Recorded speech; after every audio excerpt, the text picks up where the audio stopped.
back to my channel, where today I wanted to look at how my tattoos have healed over time. I've picked out 3 different tattoos that are all on different parts of my body, all cost different amounts of money and all done by different artists, just to see how they heal, how my body heals tattoos, and if they are worth the money. Spoiler alert, all the tattoos are worth the money. I think anything that an artist charges, if it is reasonable for you and for them, it should be respected. But I really like looking at fresh versus healed tattoos, so I hope this is going to be fun. But before I start rambling, let's get into this. So the first tattoo we're going to look at is my first back tattoo. I got it back in 2019 and it is a watercolour tattoo. It's the only tattoo I have that I wouldn't consider neo-traditional. And as you can see, they are the starters from Pearl and Diamond. And this tattoo cost £110 and it was done over, I think, 3 hours. So the photo I have of this tattoo fresh was taken on my phone, which I think at the time was an iPhone 6, but I'm not quite sure. And iPhone 6s don't have the best camera, but because the lighting is so good in this picture, it looks really good quality. You can really see the details of this tattoo, especially how bold and black the line work is. That will be a repeating theme throughout these tattoos, that the line work always looks really sharp and really bold at the beginning. I personally prefer it when it's a little bit faded down, because they can look like stickers originally when they're really bold, and I like the kind of faded look. Well, not a faded look, more like a settled look. You can also see how perfect the little watercolor splashes are. I was so excited to get a watercolor tattoo. I really like the style. I wasn't quite sure how it would suit me, which is why I put it on my back, and I haven't got any watercolor tattoos since. I'm not really sure why. I really do want to get more. Maybe on this arm I'll do some watercolor tattoos. I think that would look really cute. I remember when I got this tattoo, my favorite thing was the little freckles. So the little dots that are on each of the characters, I just think are so cute and so tiny.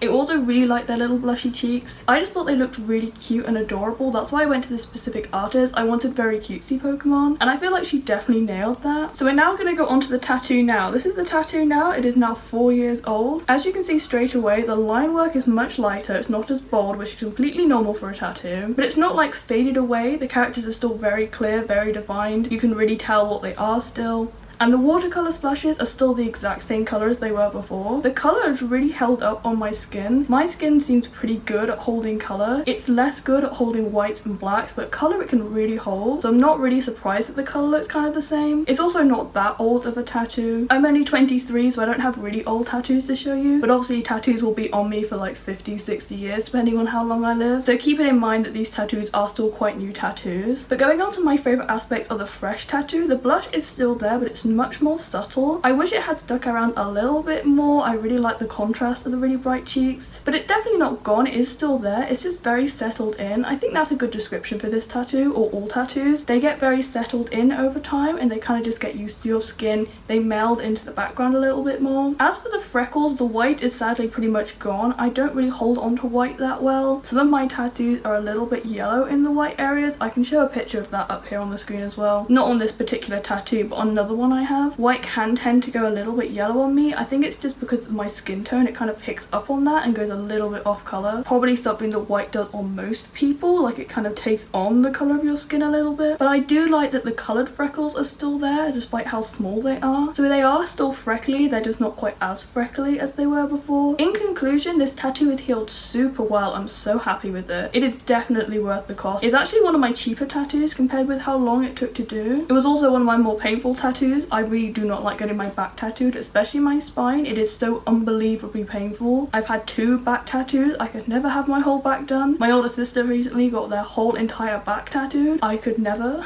It would actually kill me, I think. But yeah, I think this tattoo is healed really well. I'm really happy with it. I hope one day I'll be able to show this off a little bit more than I can right now, because it is a very cute tattoo and I wish more people could see it, because I think it's one of those tattoos that most people would find really cute. Moving on to my next tattoo, this is my lucky cat tattoo. It is on my inner arm right next to my inner elbow. I got it in 2020. It cost me around £75. It may have been 80, but I'm not quite sure. It definitely wasn't more than 80 though. This is the tattoo fresh. I think this was taken on the artist's phone, so it's a little bit higher quality than the last photo. But this photo is completely unedited, which is why you can see the red in my skin on this picture. Like the first one, this one is so sharp, especially the black and white lines. They look so clean. Just like the last one, my favorite thing about this tattoo is the small little details. The whiskers are so cute. The little highlights around around the ears. And the calico spots in white and dark blue look adorable. I really like this tattoo. It's one of my favourite tattoos, honestly. And this is it healed 3 years later. So we'll get the unfortunate thing out of the way first. This does have a slight blowout in it. It is around the top leaf on the left hand side of the picture. The artist offered to fix it. I think her idea was to do watercolour style splashes behind it, just to kind of blend it in and make it look purposeful, but I declined the offer because it really doesn't bother me that much. But honestly, the blowout has kind of disappeared over time. When I first got it done, it was much more obvious, and nowadays I barely even notice it anymore. I don't even know if the camera is going to pick up on it, honestly, because it is so faded. So I don't think it's a big deal, and it's not like I need to cover it up in any sort of way. I've also seen this artist so many times since then. I trust her completely with my tattoos. It was just a little unfortunate thing that happens sometimes. But now we're going to move on to the good parts of this tattoo.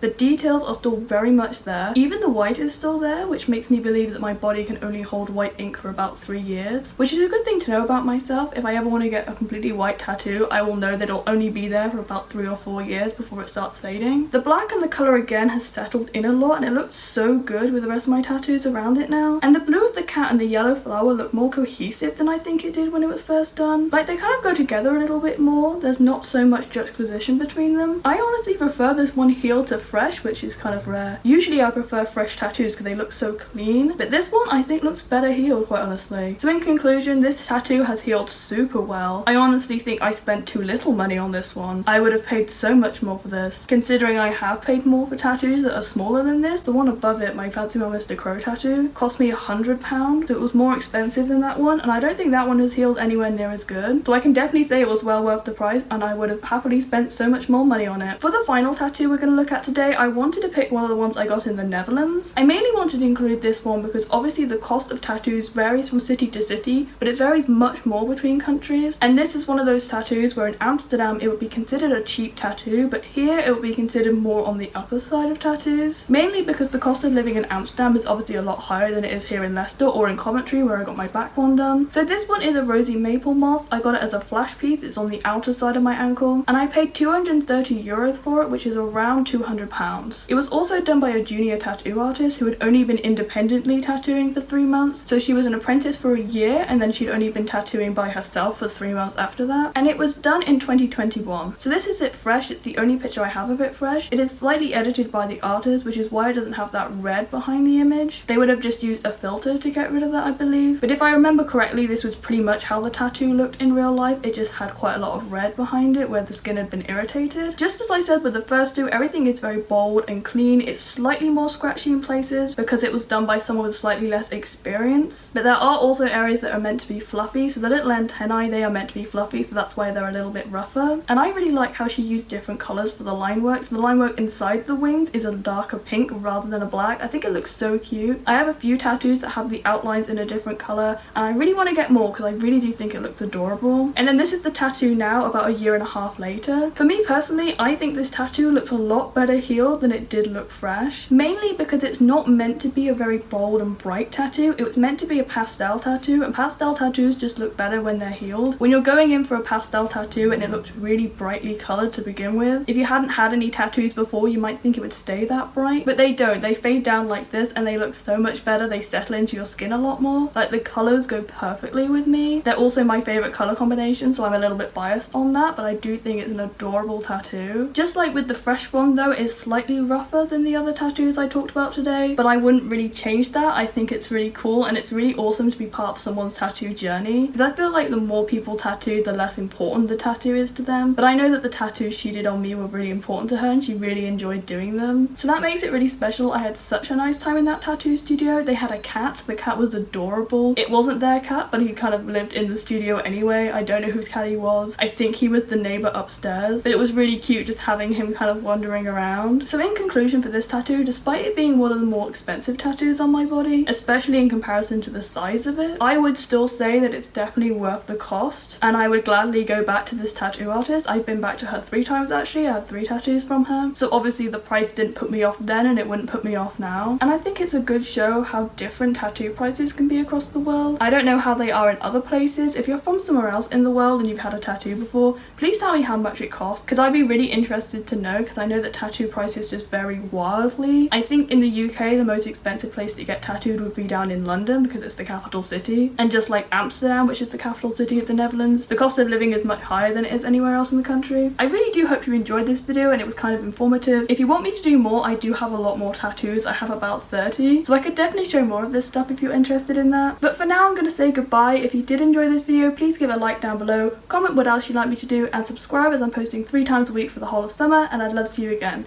But until then, bye!